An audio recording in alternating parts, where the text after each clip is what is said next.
Maybe.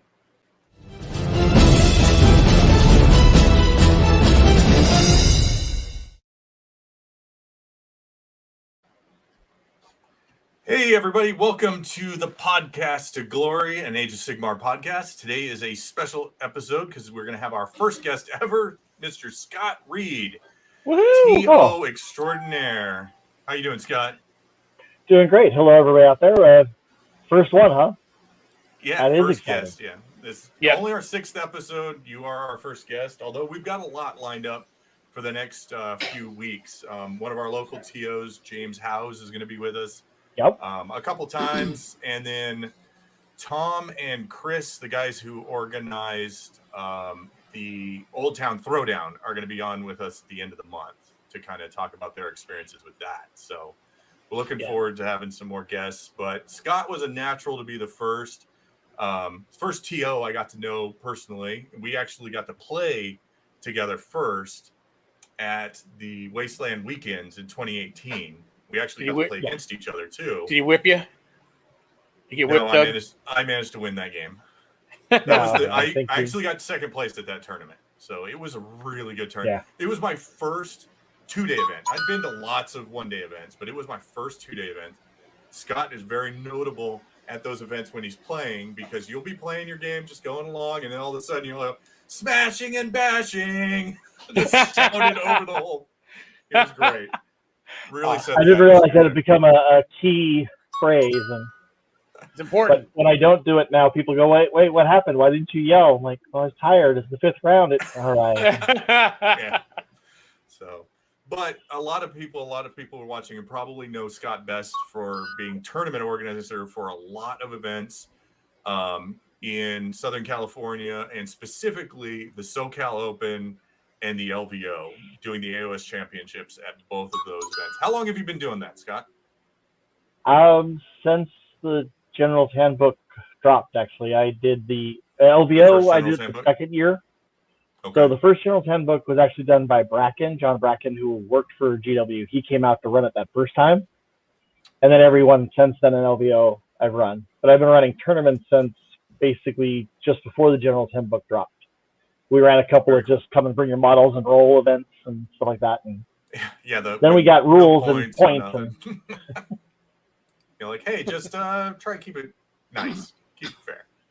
Well, what we just did is I stole the Skull of Thrones events they do at Games Workshop, where it's just bring an army, have a good time, and you just go by votes of how much fun you had.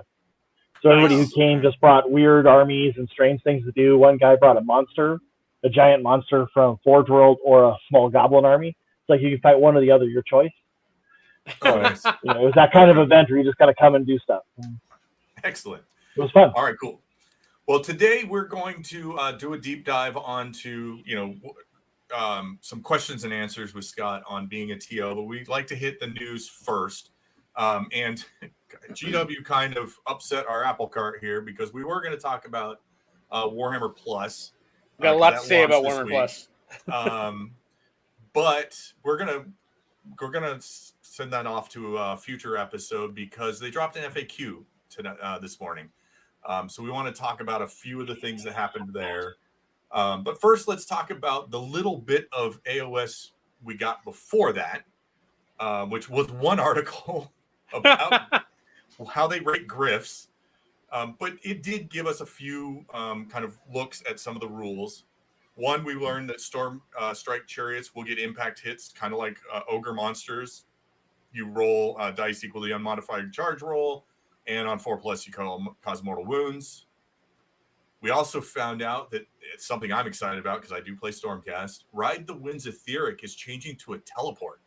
Instead of a 66 move, it's now going to be a straight up, you take your model off, put it anywhere on the board, more than 9 inches from enemies. I think that's going to be a pretty big deal. And then Griffhounds are going to give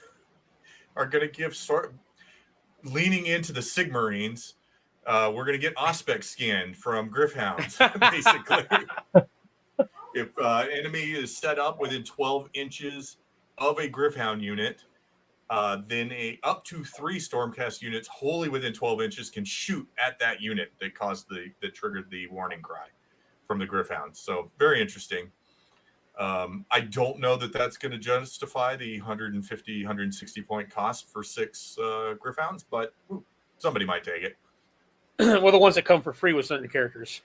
Well, although the ones that are coming for free have been being incorporated into their War Scroll, so I'm curious to see if the Lord Castellan is going to have his Griffhound attached to him, or if it's going to get to run around still. Yeah. I would bet it's probably going to be attached to him. It's going to be part of the model, and then like all of them are coming out that way in 3rd edition so far. But in that one where they're talking about the Griffhounds, their ability, they actually even showed the new. The Knight Judicator is definitely his Griffhounds are going to be separate from him, where they can run around and kind of screen. It looks like because it was with him that they pointed that out. That warning cry ability was coming. So makes sense with the Archer guy that you're going to have the Griffhounds giving warnings to him to shoot the people as they appear. So that's kind of cool. You need to pick that model up, Doug, so I can use it at my Cities of Sigmar army. There you go. Could be good. All right. The other thing I want to touch on before we get to the FAQ is that on the Warhammer Plus battle reports, the one for the Stormcast versus Cruel Boys, they actually kind of leaked some of the rules for a couple of the sub-factions, specifically the Hammers of Sigmar for the Stormcast and the Grinning Blades for the Cruel Boys. So Hammers of Sigmar, I'll hit that, and then Michael hit the Grinning Blades. Okay. Hammers of Sigmar, their sub-faction ability is units with, they said in the battle report within 12 inches, but I think it's going to be wholly within when we get the book, of an objective, get a 6+ ward save. So as long as they're camped on an objective, those Hammers of Sigmar are going to be pretty resilient. That used to be their command trait, is when they were close to the general, they got that 6+ ward, but now it's if they're near an objective, which is way better. That's a super improvement on that ability. Their command trait is Envoy of the Heavens, which is an interesting one. If a unit within 12 inches of the general suffers a casualty, the rest of that unit gains +1 save, presumably for the rest of the phase, maybe. I'm going to guess it's phase. It's probably not going to go until their next hero phase. It's probably just that combat phase or shooting phase. They'll probably have to take the wound again for it to trigger in the next, if it happens in the shooting phase, one would think that, I don't know. Maybe it'll be for the rest of the round, miss the rest of the turn, who knows? But it'll trigger for a phase, you thinking? I'm thinking if a guy gets killed in the shooting phase, then for the rest of the shooting phase, they're +1 save.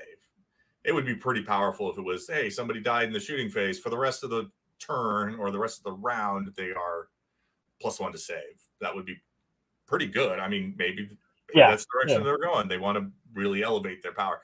Because Hammers have been one of those, if you didn't want to use the specialty characters, why would you even take these guys?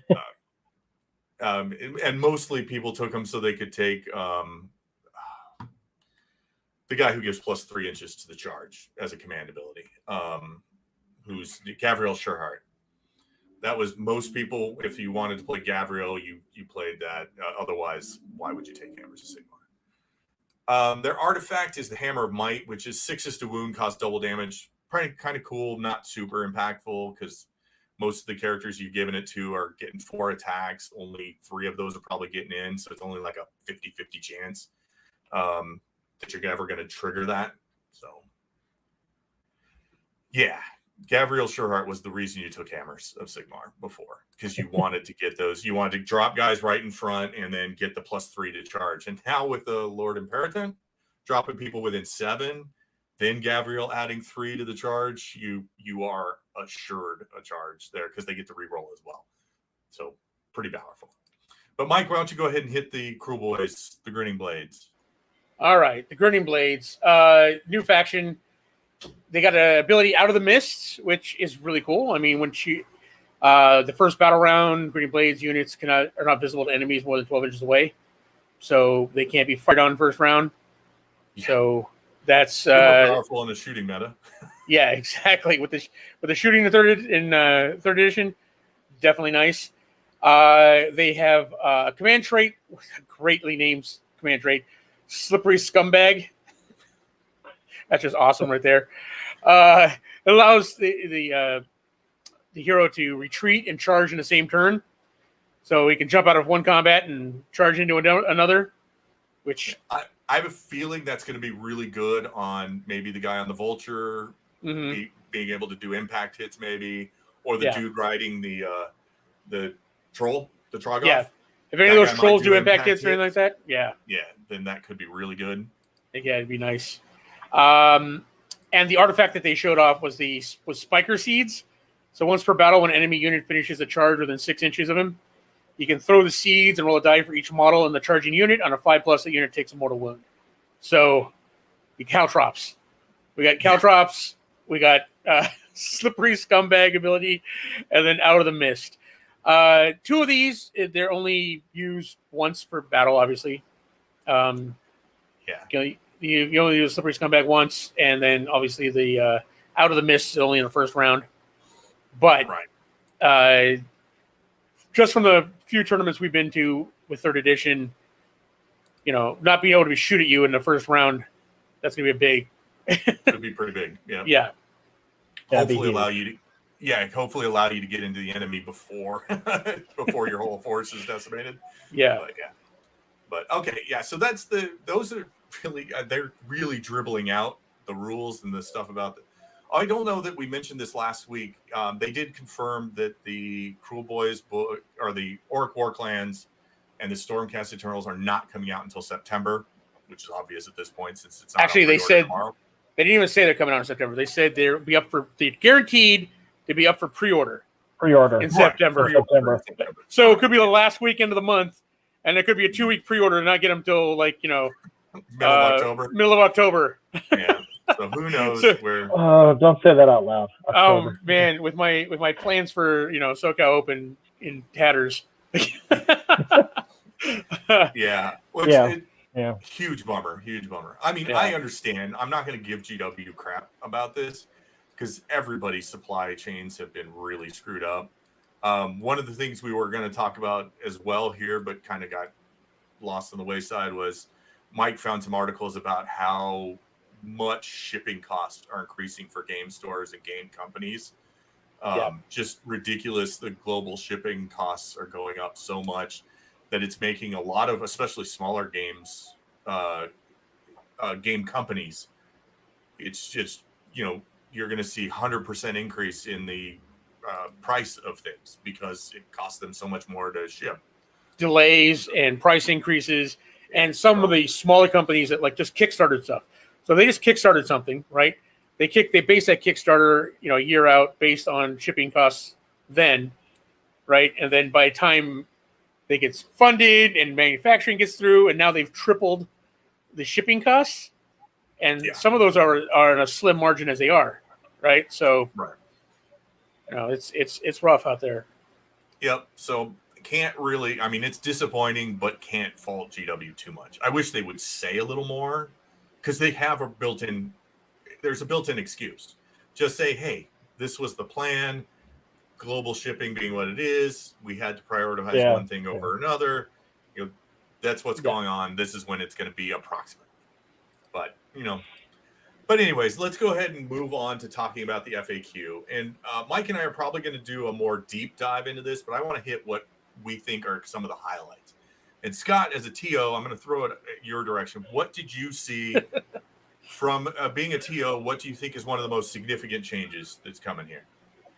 For me answering questions in general, as a TO, the pink horror, new war scroll for pink horrors.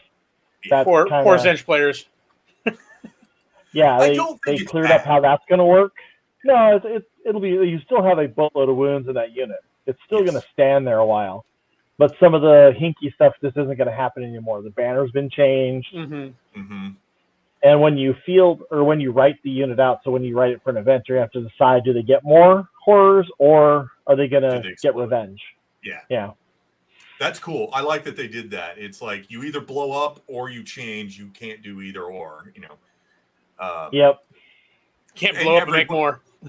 Unless you're taking a unit of brimstones, you're never going to take the blow up option. You're always going to take the split and split more. That's what 10 becomes 10 plus 2 more is like you 50. You can scan an objective and just generate dudes. Yep. That seems like the way to go. And the way it is written, the way it's worded, where the models don't count as slain, the first 30 wounds are immune to battle shock. Because no models in the unit were slain, so they don't need to make a battle shock check. Yeah. So, well, and it says that in the FAQ follow-up, they talk about it. They don't make battle shock checks. Yeah. Or it's in their scroll. That's freaking awesome. So, because that was one of the way a lot of people would deal with them is go in and just do a buttload of wounds and make sure they didn't have a 1 to in their fate dice, and then do a bunch of wounds so they couldn't make their battle shock, and then half of them would be gone, and you just keep the pressure on them there. But now they're just a mire. Yeah, now there's just a mire of 50 wounds. So the other one I would bring up is they said yes to saves on saves.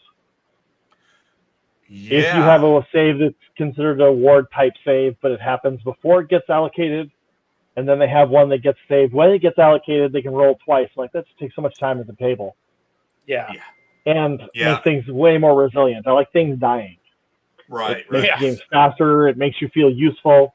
It's terrible to run over, punch somebody in the nose, and they roll 3 times to see if their character stands up, and then one guy dies out of 50 possible wounds. And all right, next. To clarify for people who've not had a chance to read the FAQ, they made a distinction between ward saves and another built-in mechanic that ignores wounds, ignores mortal wounds, or ignores wounds and mortal wounds, but doesn't use that terminology ward save. So, for example, a Stonehorn has the stone skeleton or something like that. I forget what the rule is called, but they get a 5 up to ignore damage.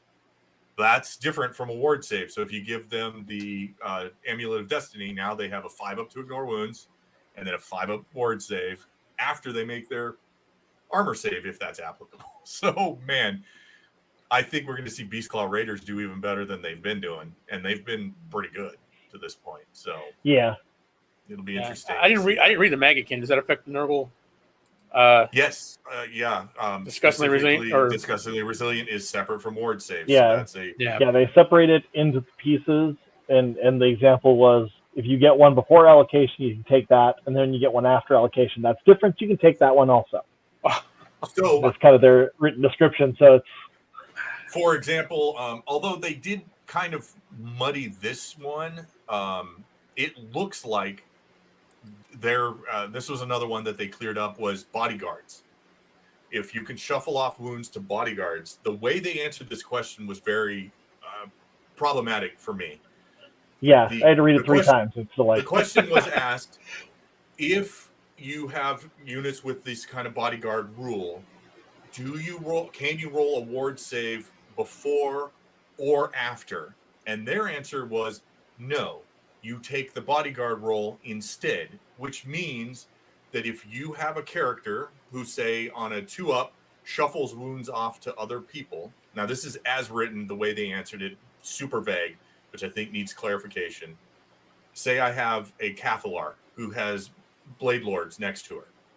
She takes 6 wounds. She rolls 6 dice. On a 2-up, she shuffles them off to them. On a 1, she would take a wound. And even if they were all in the protection of Teclis, none of them get ward saves, because they said you take that roll instead, which I have trouble with. What do you think, Scott? I think I know what they're shooting for there. I know where they're trying to head, that it's just, you can't roll to save them, then pass them off on somebody else, because that was a big death thing. Oh, I didn't save it? Well, okay, let's see if the skeleton can save it. Then they take it. Wait, what? It and it took forever at the table, too. I'm going to roll, those 15, and now they're going to go to these guys. Right. It seems like it'd be perfectly logical just to say you take the bodyguard roll first, and then whoever's allocated the wounds then makes the ward save. But they literally said no to both questions before and after. So it was like, really, so if you shuffle it off to a bodyguard doesn't get saves. Nope. Not the way they answered the question, which I think is problematic. And Scott, that's one of the way you could read the question. It would have been nice if they said, if you shuffle off a wound, they just take it. Then then we know what happens. Oh, you literally pulled the poor guy in front of you. He took the bullet, and you say thank you, and drop him to the side. Right. Yep. You should be able to You should be able to get the save on one end of it, right? And I think I agree with Scott. Take the save first, and then if you shuffle the wounds off, then they take it. If you're shuffling wounds off, they get their save. They get their save, right? Exactly. One or the other. Somebody should get a save. Right. One of the two. But obviously not both. But I think that'll come out. SoCal Open. Some people will probably be asking about that. Because otherwise, bodyguards become a lot more problematic. With you're like, oh wow, is this? Gotta start rehearsing your answers, Scott, for that one. Yeah. But I have a couple answers already up I have to do. So. Yeah. So another significant one, I think, was OCR Bone Reapers. They now said that when using Relentless Discipline, you can activate the same command ability more than once. Yep. But units can still only use one command ability. So you couldn't say, I'm going to both use Shield Wall and Bludgeon in the same combat phase. But all your Mortek Guard could use Shield Wall, or all of your units could Relentless Advance. But you still only one command ability per unit per phase. So I think that was a good ruling. That was a good way to rule it. Not just totally ignoring the rules, but allowing them to play a little more like they were designed to play. Speaking of which, they still didn't fix the free guild handgunners in City of Sigmar. They're still nerfed. Yeah. Oh. No, and I think that was intentional. They wanted that to be the same one. Trying to think of what else was. I mean, because Archeon was a big one. The Eye of Sheer now is a once per battle, and it's +1 to save. Is that what it was? No, -1 to hit. -1 to hit. Instead of having them re-roll 6s to hit, it's just -1 to hit once per game. So that should cut down on Archeon's survivability a bit. He can still pack on the saves, so he's still going to be really hard to wound. But a lot of those units that rely on 6s to deal out damage can hopefully sneak some stuff through it. Since he's only saving half of those instead of 4/5 of them. Yeah, with the number of Archeons off there, I have actually faced one with the new rules where he gets the buff his save up and heal and. Right. Yeah. Yep. He is a beast. I think he and Nagash were the most problematic. I think. Marathi got her Ren 2 back on her main weapon on Heartrender. That was a pretty big deal. But yeah, we'll dive more deeply. I think we kind of hit the big ones, the ones that were coming up all the time. Oh, one last one, because this came up at the KO one. Oh, Scott, did you have a different one? I was thinking the Wildwoods for Sylvaneth. All of your bow guys are back. The bow people are back. Because you have the Sylvaneth keyword, you can now see through them. Yes. The big thing is they messed up the teleport on them, so they're going to have to fix that. Yeah.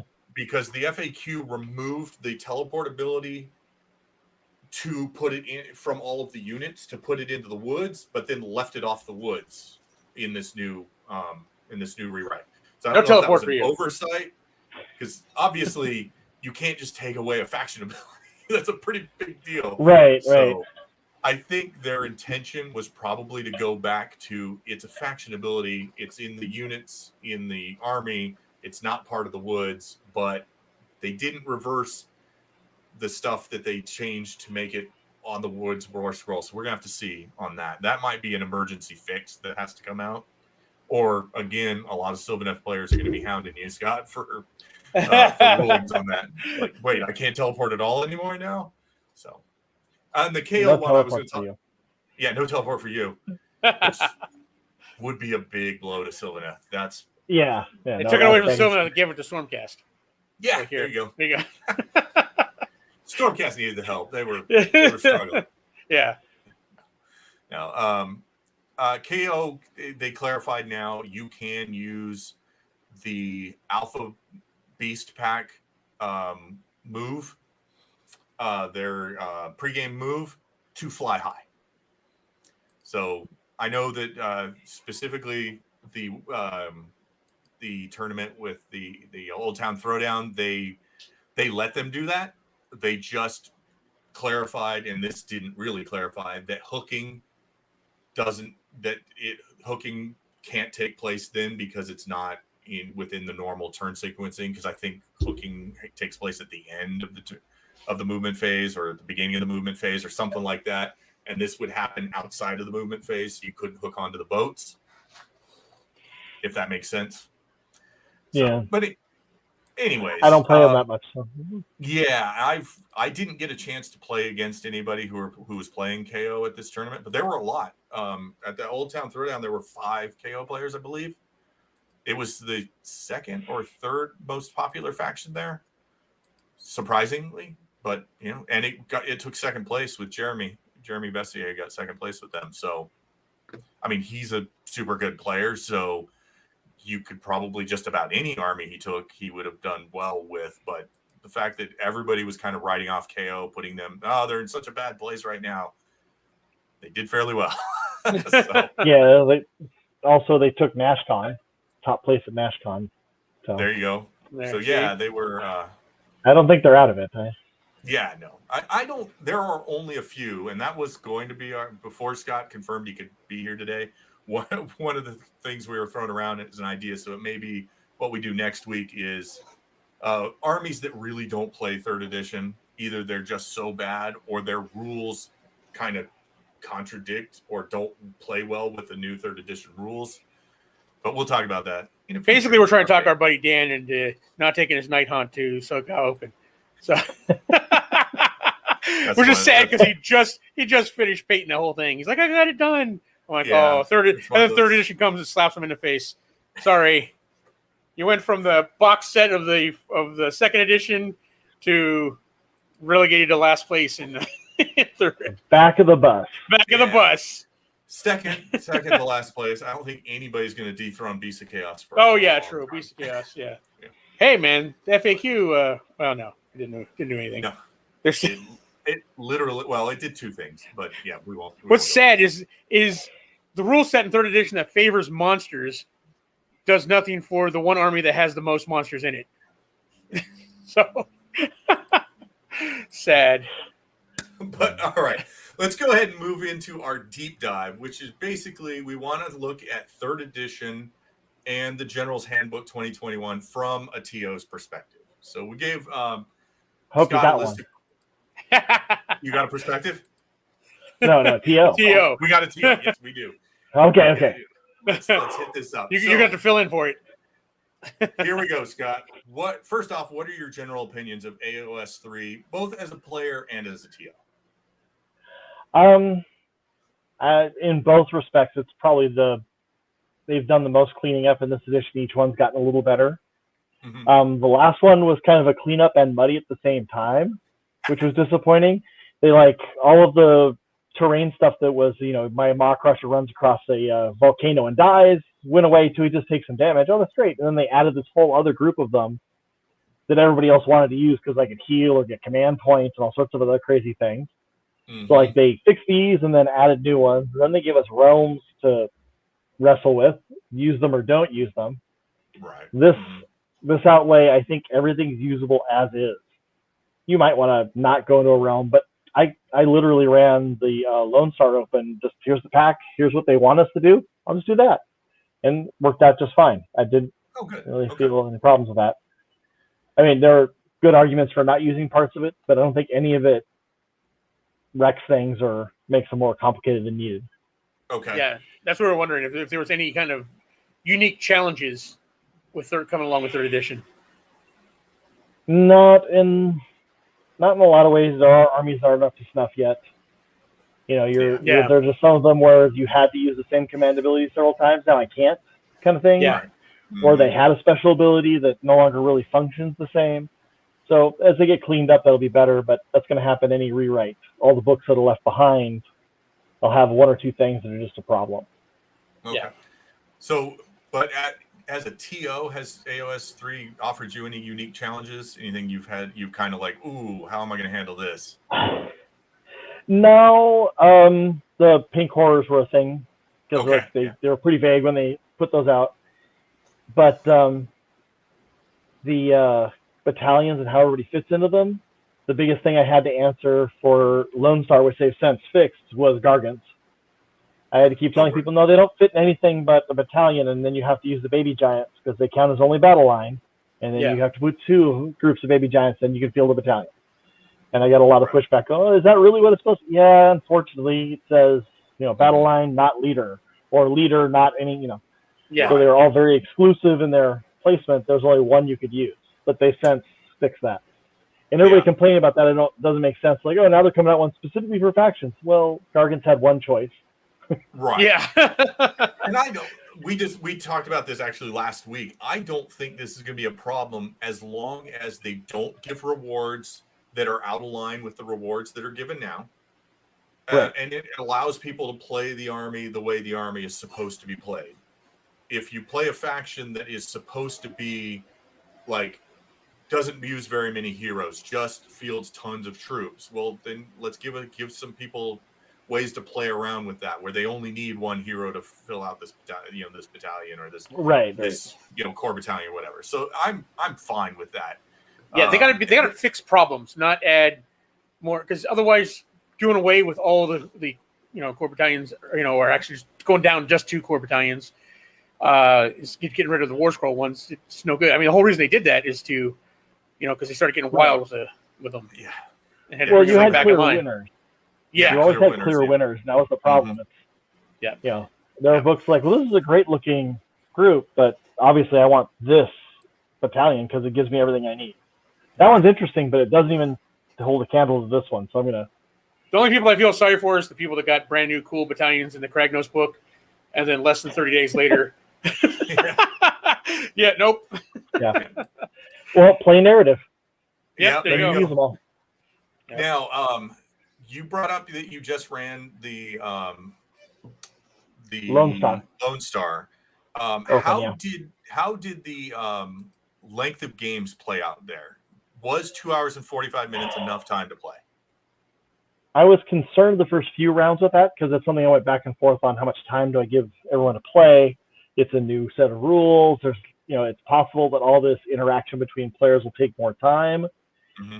And the first few rounds, I was really concerned because I had a lot of games not finishing even to a third round sometimes. But as we got to the third round and the next day, I had a lot more games finishing, a lot more games reaching conclusions, people getting deeper into the game. Okay.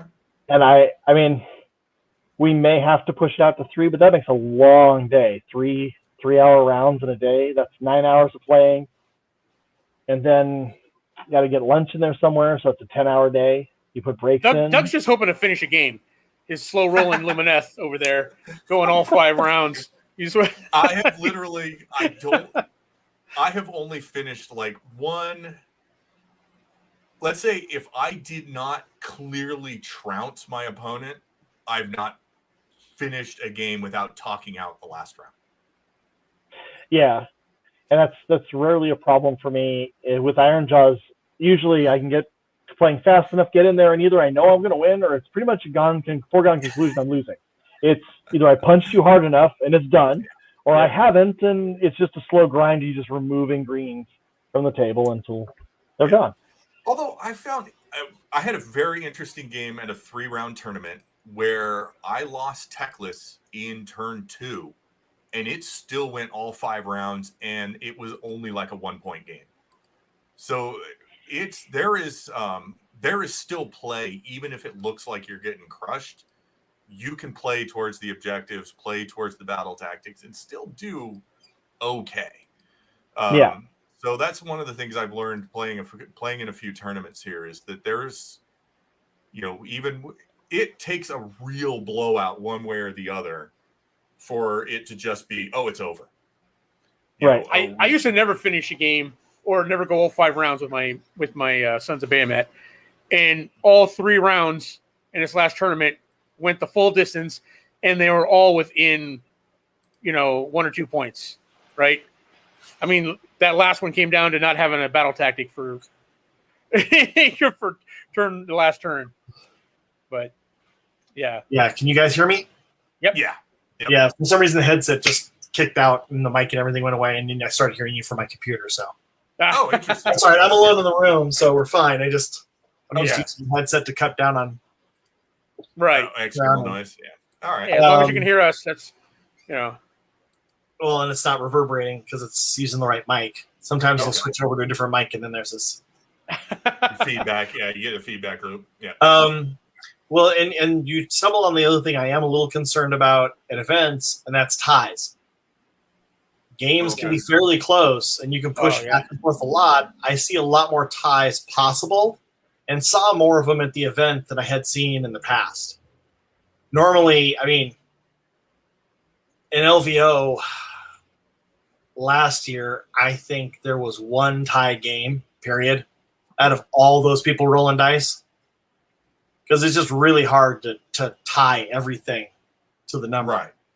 Yeah, because here you'd have to tie on points, and then both of you'd have to have the same number of battle tactics, and both got your grand strategy. Grand strategy, yeah. And if all of that happened, then it's an actual draw. But yeah, they are. It happens a little more because everything's so much closer. Like you said, I can do things. Yeah. I mean, I can run around and be cunning rather than brutal, and run over on objectives and hold things, and that's stay in it. And if at the end I can complete my grand strategy and you didn't, all of a sudden what looked like barely a loss is now tied, and then we'd have to go to tiebreakers after that. Yeah. So I see that happening more. Although I'm hoping that the strategies and the grand strategy, the tactics and the grand strategies, help mitigate that. Yeah. There's a couple though that are just givens, right? Like a couple of the grand strategies depending on what army you're playing. Oh, yeah. Like if you're playing Sons of Bahamut, the hold the line or whatever it is. You just got to have something on the board. Hold the line or Beastmaster. You just got to have a guy. Yeah, you're just going to have a giant on the board at the end of it, and you got that. So it's pretty much a given. Well, the grand strategy, I don't think there are a lot of good choices. Either you're going to do battle line, or if you have a lot of bodies to waste to run around and do stuff, you'll take holding things on the table, getting your terrain pieces. Mm-hmm. And I just, killing all of the heroes on the other side. Well, I don't know who I'm going to face. If it's a hero-laden army, I've got no hope. Yeah, it's like if it's like I've got a bloodbound army behind me. I'm going to try and use tomorrow, and you could probably easily clean up those heroes and turn 3. Right. But you could be facing Marathi. Yeah, right. It's like, oh well, crap. Yeah. The tactics are pretty easy to get. Some of them, others, it's really hard for different armies to do. Yeah, and I think that's where the books are going to come in and give them some battle tactics. That's like. You would never be able to score this because your army doesn't have monsters or whatever. Right. So now we're going to give you a couple of unique ones that work towards your army. Like, again, picking on the poor Night Hunt, they don't have a single monster in their book. The only thing they could do is the Morngul. Yep. So which is that still valid? Yeah, it is as of the FAQ. I hear every time it's going to get booted out. It's still there. Yeah, it got put into the Monsters Compendium that came out today, so they all have updated points and stuff like that, and updated keywords and everything. So, but most people don't have that model. Yeah. So you would never be able to score that. You'll never get the bonus points. What's that? I have 2. You have 2 more goals? Okay. I have 2 more goals. Out there on the shelf, painted, ready to go. They're super awesome. So, I would encourage everybody to get them for their Night Hunt army, but they are kind of expensive. Yeah. And Raymond tells you right there, 300 points of awesome. That's what a Morgul is. Except for now, a Morgul is... Oh, it is 300 points now. Okay, I'm not sure... That's its increased cost. Yeah, I'm not sure they're going to come up with independent factions tactics. I think they should for some armies because they're the ones in the book. They're just like, I can get 2 of these. Yeah. The third one. Well, I think if the Sons of Bahamut are getting battle tactics in that White Dwarf article, right? Okay. Yeah. They're getting new grand strategies and new don't need a new grand strategy. What they need is new battle tactics. Right, exactly. But they mentioned specifically grand strategies. I haven't got the book yet. Core battalions. So. Core battalions, yeah. But anyways, yeah. So I think there are definitely some armies that need it, that need the help, that they can't compete on the current ones. But all right, Scott, I've got another question for you here. We're talking about the General's Handbook. What do you think of the new battle packs for this season? I like them. I'm curious if I'm supposed to actually have this for a whole year.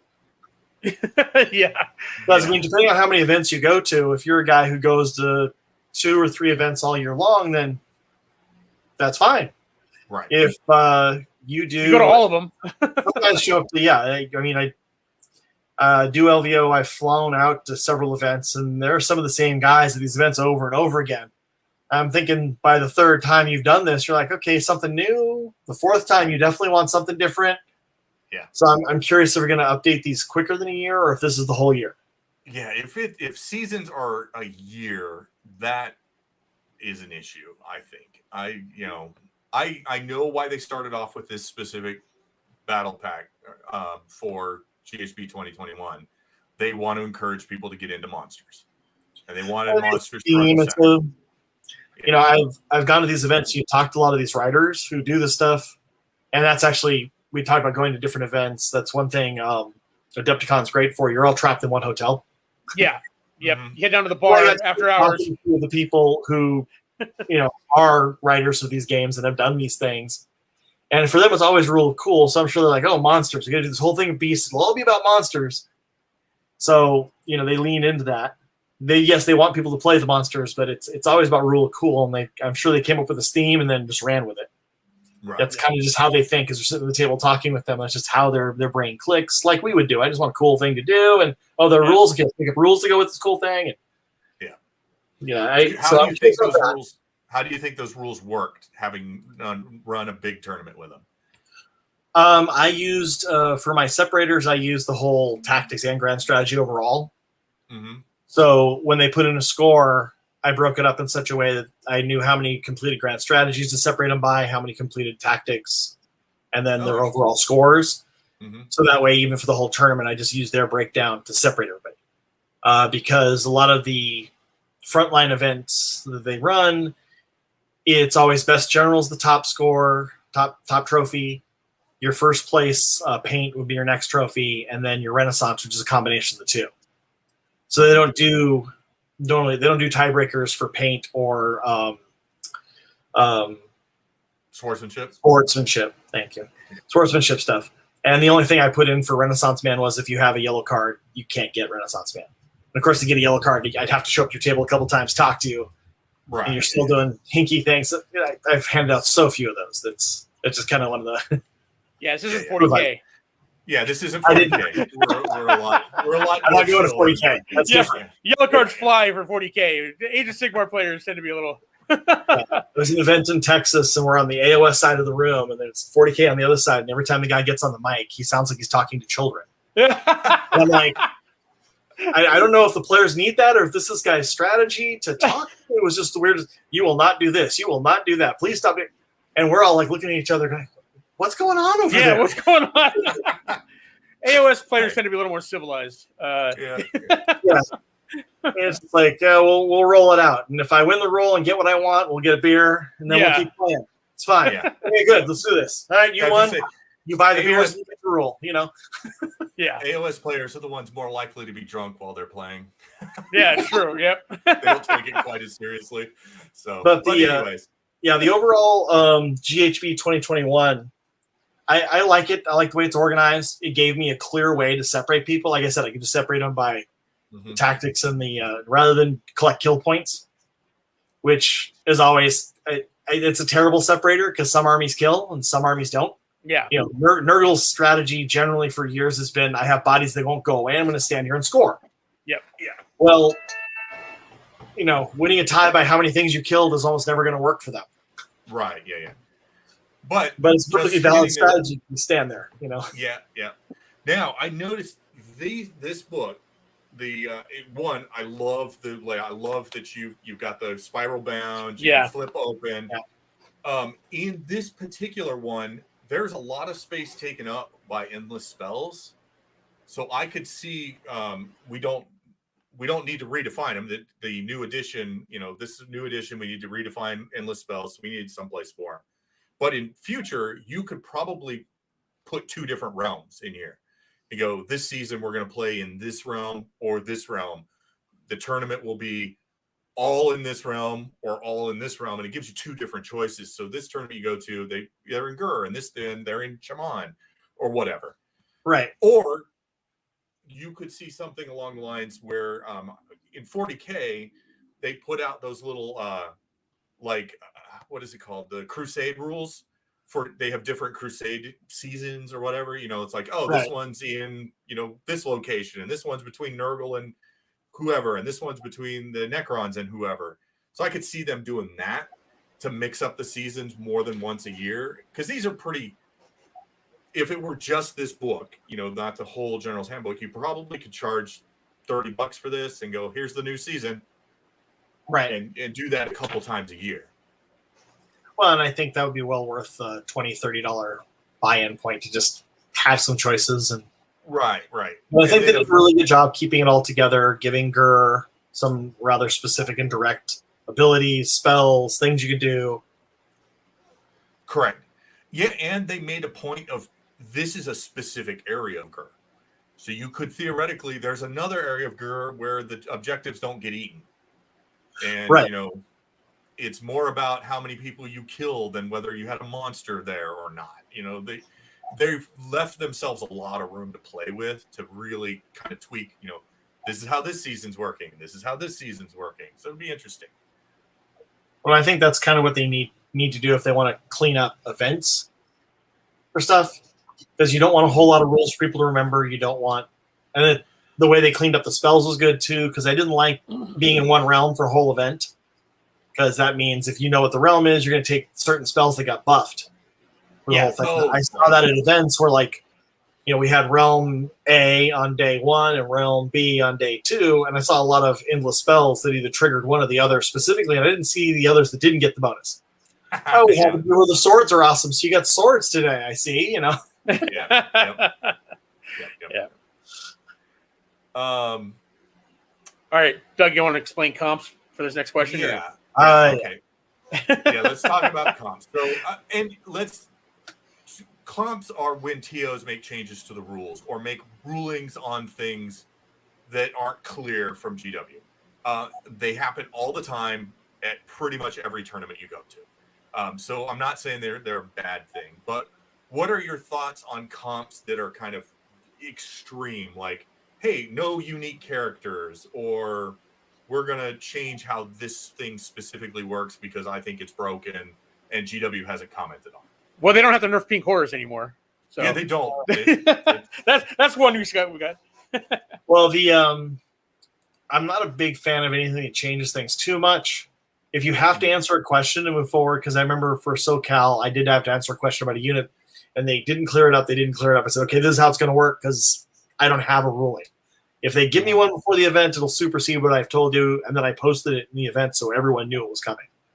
Mm-hmm. That's, I think, the main thing as a TO and as a player going to an event. If there's going to be something major, it should be in the pack. You can see ahead of time. You know it's coming. Right. Yeah. So that's something. But there was an event where they've added more points if you're doing certain armies. Yeah.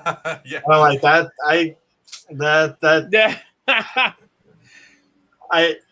There's a lot of favoritism in that kind of thinking, and they may have. These people may have very well thought everything out. They know what they're doing. They've tested this. They're in, whatever. But just the idea of it's like, okay, so I go to an event that Bob's running, just pick a guy named Bob, and he really hates Siege. So all of a sudden, Siege can only bring 1,800 points, and everyone else gets 2,400. Yeah. And there's no particular reason for it other than he just thinks they're way overpowered because he always loses to his friend who kicks him in the teeth. Yeah. Yeah. And I've been to events way back in fantasy, fantasy battles where there were some comp. They're like, why is this here? And you found out it's because the meta in that particular area, there's 3 guys who just play this one army and they just roll everybody. Oh yeah. Yeah. So they've purposely nerfed those people. It's like, well, I'm not those people. I didn't bring them. right? I don't have that same list. I would like not to see comp come back on large scale.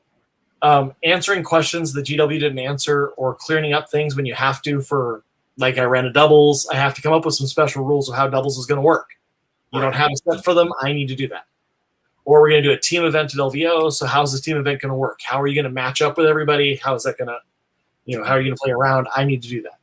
I don't consider that comp as much as just getting it out there and straightening it up. That's a different game. Yeah, that's a different game style. But any rules I have to answer, I'll do those things. And all TOs kind of have to, because you can't just leave it nebulous till the day they show up. Right. And then all of a sudden you tell them, oh, no, I'm not going to let your unit do that. Wait. Yeah. I spent all night painting 30 more of them. Anything that changes the point values, or changes the amount of points you can take, is just that should never happen unless problematic. Unless you're playing Night Hunt. Unless it's Beast of Chaos. The Beast of Chaos and Night Hunt. I'll give them an extra unit or two. That's fine. They're not going to win. Well, you had Swiss comp before that. I don't know if you guys remember that back in Fantasy Battles. Yeah, they would use at events here, and you'd start with 300 points. Yep. And you would field units and subtract as you go. Yeah. And it would be worth more points if they were tougher, considered tougher. They got bonuses to their points if you fielded them with something else. So a group of people went through and very carefully figured all this out. But it didn't matter. I'd still show up to events and people would have gamed that system still. Yeah. It was a totally fluffy army. I got like 14 points out of it. I'm going to get a bonus 28 in the cold tournament, because usually, like the ones I went to, they would double it when you were done. You would subtract from 300, divide it by 10, I think. And then that was how tough your army was. And the higher the point value, the fluffier your army was. In the event I went to several times, 15 was the cap. So if you're over 15, you get 15 doubled, you get 30 bonus points for having a fluffy army. Well, I fought a couple of armies that were like 28 and 26 points. Those are not fluffy armies. Yeah. If you carefully go through any set of rules, you can figure out a way to break them. Yeah. Yep. Yeah. See, when that first came out in fantasy, doing a lot of work. I love that. Have somebody just go through an extra layer to break the game. I was going to say, those people ruined it, because I love that format, right? Because I love playing fluffy armies back in the day. And then, like you said, it just takes a few to game the system and go, all right, we're going to min-max this out. This is the best combination. And you're like, oh, come on. How do I lose the fewest number of points from this bonus I'm getting and still basically show up with a rock-hard army? Yeah. Yep. Yeah. And it never seemed to work out 100%. But I'm also, I field stuff to go play. I'm the guy on the last table who've lost half my games, and I'm just looking to have my dragon do this one thing. If the dragon does it, I'm happy. Yeah. There you go. Yeah. And that's just kind of the player I am. So I'm not a big fan of comp that puts extra barriers in the way. You then have to, did you judge it properly? I mean, having run stuff and try to do things, changing one little rule or adjusting one little thing has a cascading effect. You won't predict till the day everyone shows up to play. Right. Oh, well, the way you wrote it, Scott, that means these guys are basically invulnerable and can just crush everybody. Oh. You're like, oops. Didn't mean to do that. I do like that you have the if something comes out 2 weeks or less before a game, it has to have an FAQ to be playable. I think that's a cool way. Well, actually, Tom did that. Gareth, he kind of did it. Mine before, I would always have a block out for the book, but the FAQ was valid up to the day. And I was kind of going with something several of the guys who do 40K tournaments will do. And their wording is kind of the same way I think about it. And when a book comes out and you read something, oh my God, that's broken. And then you decide to write your army to it, and FAQ the weekend before the event drops it and ruins it for you. Well, you knew it was broken when you painted and wrote the model. Suck it up and go lose. If the FAQ came out after the event, you were going to roll everybody anyway. Yeah. You lost the roll of the dice. Oh, well. But, I mean, it does make more sense to make sure the FAQ's ready before then. But that was one of Tom's who did the Old Town Thread. That was one of kind of his things. Because I always said if the FAQ's out before that weekend, it's valid. Long as it didn't change points. Yeah. Because point changes is too hard to deal with. But if it fixed a broken thing, I had no sympathy for you if you wrote into a broken thing and knew you were doing it. Because GW is going to fix it if it's that bad. If it's that egregious, it will be fixed. And they're pretty quick. So.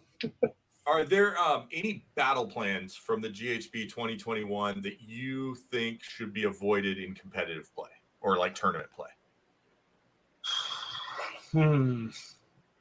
It's just like, I don't know. The ones, any, and we had to talk about this actually as we were sitting having froyo after dinner at the one event.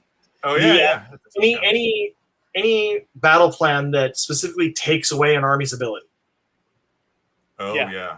It might be great because it'll help keep, because there were times Stormcast were just ruling the day because they could drop where they wanted to and wreak havoc, and they told them they can't do it.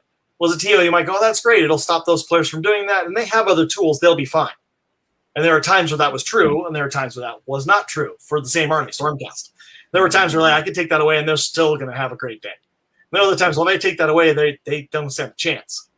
And there are a lot of other armies that have the same ability, so if I say they can't use it, I use this where they can't teleport in off the table, well, that takes away from everybody. Or if summoning's a problem and they have a summoning block, anything like that, I would avoid. Okay. Extremely random outcomes from where things get placed to how they're scored. And those kind of hit the back for me. I don't want to try to mess with those. So you've got, you still have a version of Star Strike where things come down places. Randomly. And generally speaking, that's usually okay. Kind of. But, I mean, every version of it I've played in a tournament where I control 2/3 of the table. You're stuck in the back corner hiding in your forest, and it drops right in your face. Right next to you.